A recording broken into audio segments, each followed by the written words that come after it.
This is a story about two girls who, one day, trust a stranger and follow him to his home. However, after entering his house, they realize that they have been kidnapped.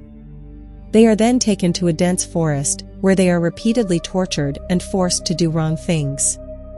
The question now is whether they will be able to escape from there, which we will explore in today's story. The story begins with two policemen who are transporting a criminal named Krug in their car. After driving for a short distance, they reach a railway crossing and stop their vehicle. However, shortly after, another car comes and crashes into them, severely injuring both policemen. Then, two people named Sadie and Francis step out of the car that hit them. Sadie is Krug's girlfriend. She approaches one of the policemen and shoots him dead. Krug then proceeds to kill the other policeman, showing him a photo of his daughter and strangling him with a seatbelt. The scene then shifts to a sweet 17-year-old girl named Mary, who is swimming. Mary loves swimming, and her mother, Emma, is very supportive of her. Mary asks her mother about her swimming timings, to which her mother replies that her timing was excellent this time. Emma then tells Mary to get ready as they are going on a vacation. The two of them set out for their vacation, but before that, they pick up Mary's dad, John, who is a doctor. The family happily reaches their guest house, which is located by a lake in a forest, far from the city. They go inside, put away their belongings, and Mary, in her room, looks at a photo of her brother and a locket, remembering him because he drowned a few years ago after they came here. Mary then takes a shower and thinks about how they will all enjoy themselves together tonight. After some time, a boy named Justin comes to a shop to buy some items and cigarettes. However, Paige, the shopkeeper, tells him that he needs to show an age ID to buy cigarettes, because he might still be underage. Since Justin doesn't have an ID, he says that if she gives him a pack of cigarettes, he has something special for her that will make her very happy. After thinking for a moment, Paige agrees. But when Justin is paying, there's blood on one of his notes, which he quickly hides. Justin then takes his things, and Paige and Mary accompany him to his house. Upon reaching, Paige asks Mary to wait in the car while she goes inside with Justin. After a long wait, Mary also goes inside and finds Paige smoking with Justin. Mary tells Paige that it's getting late and they should go home. But Paige suggests that Mary sit down and try the special cigarette, promising her that it will be fun. Initially, Mary refuses, but eventually, she gives in and starts smoking too. Just then, Mary's mother calls, asking her to come home before it gets dark. But Mary tells her mother that she will stay with Paige tonight. The three then happily sit and chat while smoking.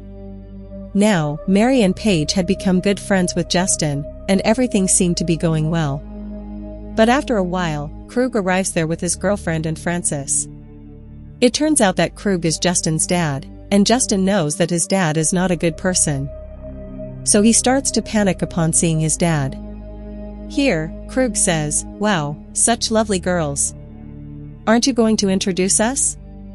So Justin introduces Mary and Paige to his dad, but then Krug punches Justin and says, "Don't you know that strangers aren't allowed here? Our photos have already made it to the most wanted list in the newspaper. The police are looking for us, and here you are partying with girls." Hearing this, Mary says, "We have nothing to do with this, we won't tell anyone about it."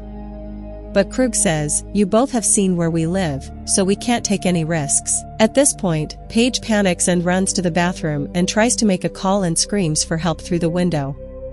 But shortly afterward, Francis breaks down the door and enters the bathroom, grabbing Paige's head and hitting it hard, causing her to lose consciousness. After this, Francis comes to Mary and forcibly takes her phone and breaks it. Then Krug orders them to be put in the car, and they all get in the car and start driving. Justin was also in the car, but he was helpless to do anything. Francis starts touching Paige inappropriately. Then, after a while, a police car passes by them.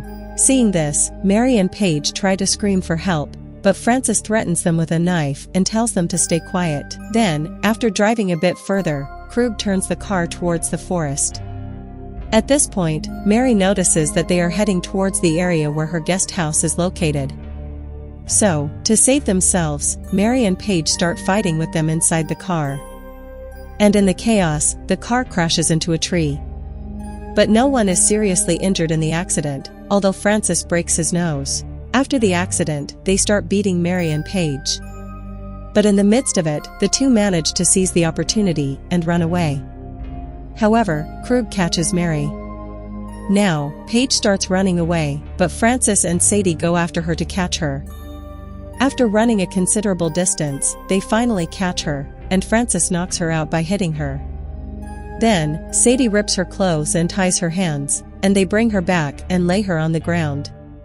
After this, Krug tells Justin, "You're friends with these two, so come and rape one of them."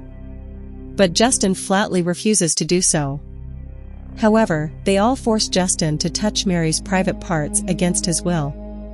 Seeing this, Paige curses Krug, which makes Krug so angry that he stabs Paige in the stomach, leaving her there to die in agony. After this, they all watch her suffer and take pleasure in it. Then Mary goes to Paige and says, "You'll be okay, we'll get out of here." And in a fit of anger, she curses Krug. This enrages Krug once again, and he starts tearing off Mari's clothes, with his girlfriend helping him. Mari is screaming, "I won't tell anyone anything, please let me go," but he mercilessly ignores her pleas and brutally assaults her for hours. When he's finally done and lets Mari go, she somehow manages to stand up and hits Krug on the head with a stone before trying to run away.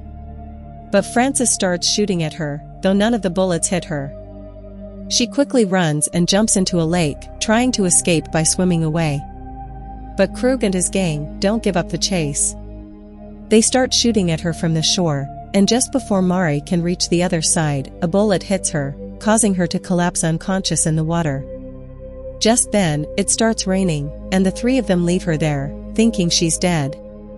But now their car had crashed, and Francis was injured, and on top of that, it was raining, so they go to a guest house near the lake for help. This guest house, unbeknownst to them, belongs to Mari's parents. When Mari's mom opens the door, they tell her that their car crashed and they came here seeking help. So, she lets them inside. Since Mari's dad is a doctor, he starts treating Francis's broken nose.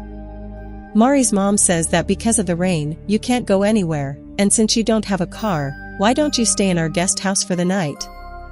They agree. She then makes coffee for everyone.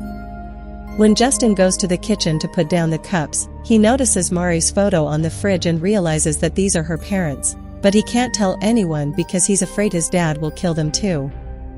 He then goes to the bathroom, where he sits down and cries, feeling ashamed that if he hadn't brought Mari and Paige home, they would still be alive. He later goes back to the kitchen and leaves Mari's locket, which he had taken from her during the assault, next to the cup before returning to the others. Later, Mari's mom takes them to a nearby house, where they can spend the night. When Mari's mom returns, we see that Mari, despite being injured, has managed to swim through the lake and reach the area near the house, but her mom doesn't see her and goes inside. When Mari's dad hears some noise outside while in his room, he goes out to check and finds Mari there. Seeing his daughter in such a state, he becomes terrified. He quickly brings her inside and realizes that she has been shot but is still alive. Emma goes to the kitchen to get the necessary items to remove the bullet, and that's when she notices Mari's locket, the one Justin had left next to the cup. She takes the locket and tells John that when Mari left, she was wearing this locket, and now I found it in the kitchen. Only Justin had gone to the kitchen, which means these people are responsible for what happened to our daughter. She starts crying as she tells him, and John begins crying too. Meanwhile, Emma is also searching for the key in the kitchen when suddenly Francis appears behind her. He says he couldn't sleep, so he came down here. However, he still doesn't know that Emma and John are Mari's parents. Emma starts to panic but composes herself and tries to distract him while removing Mari's picture from the fridge before he can see it. She then tries to lure him into another room by offering him some wine. Just then, Francis walks into the room where Mari was being kept by her parents. Seeing this, Francis understands everything, but before he can act, Emma hits him on the head with a bottle from behind. However, it doesn't affect him much. Seeing this, Emma quickly grabs a knife and tries to attack him, but he manages to snatch the knife and tries to kill her with it. Just then, John arrives with a sharp hammer. A fight breaks out between John and Francis, during which John grabs Francis's injured nose, causing him intense pain. The two of them then try to drown Francis in a basin, and during the struggle, John turns on the garbage disposal, trapping Francis's hand inside, causing him to scream in pain. Taking advantage of the situation, John strikes him on the head with a sharp hammer, and as a result, he dies right there.